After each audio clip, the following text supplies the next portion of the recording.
BJP जिला headquarter Poonch में budget पे चर्चा 2025 के उन्वान से एक अजीम अलशान इजलास मुनक्किद हुआ, जिसमें बड़ी तादाद में बीजेपी के रहनुमाओं और पार्टी कारकुनान ने शिरकत की। इस अहम नशिस्त की सदारत जम्मू व कश्मीर बीजेपी के रियासती तर्जुमान डॉक्टर ताहिर चौधरी ने की।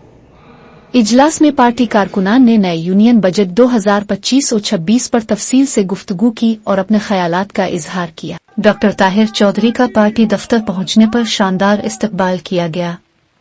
सीनियर बीजेपी लीडर और डीडीसी मेंबर चौधरी अब्दुल गनी, जिला बीजेपी सदर गिरदीप सिंह और दीगर कारकुनान ने उन्हें गर्मजोशी से खुश आमदीद कहा। इजलास से खिताब करते हुए डॉक्टर ताहिर चौधरी ने बजट की अहमियत को उजागर किया और उसे अवाम दोस्त और मुल्की मईशत को मजबूत बनाने वाला इक़दाम करार दिया।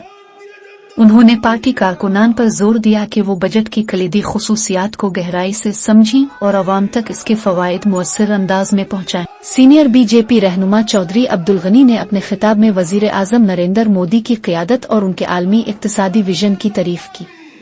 उन्होंने कहा कि वजीर आजम मोदी की क़ियादत में भारत तेजी से तरक्की कर रहा है और बहुत जल्द सुनहरा हिंदुस्तान बनने की राह पर गामजन होगा। चौधरी अब्दुल गनी ने बजट के मुख्तलिफ पहलुओं पर रोशनी डालते हुए कहा कि इस बजट में गुर्बत के खात्मे, मियारी तालीम, बआसानी दस्तयाब सेहत सहूलियात, रोजगार के मौके, ख़वातीन की माशी सरगर्मियों में शिरकत और ज़री तरक्की पर खास तवज्जो दी गई है।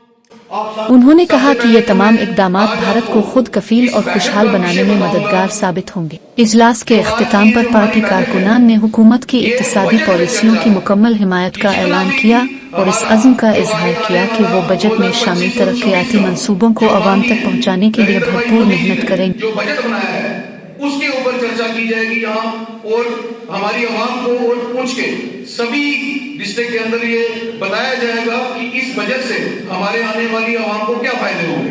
देश के प्रधानमंत्री जी ने इतना अच्छा बजट जो हमारे देश की जनता को दिया, जिसमें मैं अगर यहाँ सामने बोर्ड लगा है 36 जीवन रक्षक दवाएं जो टैक्स फ्री, जो आज हर आदमी की कोई ना कोई डिजीज है ही है, उसमें ऐसी बड़ी जो दवाएं हैं, दवाइयां उनके ऊपर जो टैक्स फ्री, मध्यम वर्ग के लोगों को 12 लाख तक कोई टैक्स नहीं।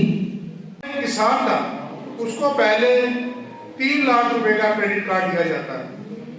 अब जो नया बजट आया, जो हमारा 2025-26 का बजट है, उस लिमिट को 5 लाख कर दिया गया। 5 लाख रुपए तक का क्रेडिट कोई भी किसान ले सकता है। ठीक है, उस पैसे को उससे वो फर्टिलाइजर ले, बीज ले, अपनी जमीन की देखभाल के लिए कुछ और काम करना है वो करे।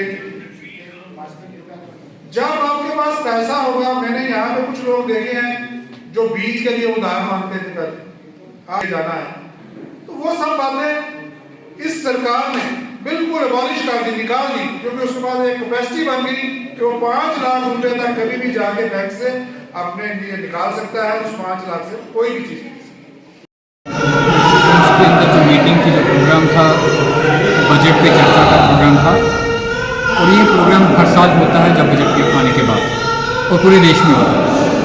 भारतीय जनता पार्टी ऑर्गेनाइजेशन का, पार्टी का काम करने का तरीका ऐसा है, जब जब बजट पेश किया जाता है पार्लियामेंट हाउस में फाइनेंस मिनिस्टर की तरफ से, उसके बाद पूरे देश में, हर डिस्ट्रिक्ट में, हर स्टेट में, हर यूनियन टेरेटरी में इसी तरह कार्यक्रम किए जाते हैं। कार्यक्रम इसलिए इस तरह से किए जाते हैं कि ग्राउंड ज़ीरो पे एक आम इंसान है, उसे पता चले कि बजट में क्या बेनिफिट्स मिले, बजट है क्या। वरना तो ये सारी चीज़ें टीवी पे चली और एक क्लास होती है देश के अंदर जिनको पता चलता है, आम आदमी को पता नहीं चलता, तो वो तरीका रहता है। उसी को देखते हुए आज मेरा पुंछ का विज़िट था, और इस बारिश के मौसम में भी सभी कार्यकर्ता आए थे, चर्चा हुई, अच्छे ढंग से हुई, और उनको जो बजट के मेन पॉइंट्स थे उनके ऊपर डिस्कशन हुआ, उनको बताया गया। मुझे लगता है कि वो लोग अब जब अपने एरिया में जाएंगे, वहाँ के लोगों से जब डिस्कस करेंगे, तो जो मेन पॉइंट होंगे, मेन चीज़ें होंगी, जितनी भी उनके जहन में रही होंगी, वो डिस्कस करेंगे। बाकी यहाँ पे एक पूरी बजट के ऊपर जो बुक है, पेपर पूरा जो बुकलेट आई है सेंटर से, वो डिस्ट्रिक्ट प्रेसिडेंट को दे दी जाएगी, और वो भी उसको ज़ेरॉक्स करके जो कार्यकर्ता कुछ मांगेगा जो उसके ऊपर पढ़ना चाहता होगा कुछ होगा, और ये भी उनको बताने के लिए उसको ऑफिस में रखा।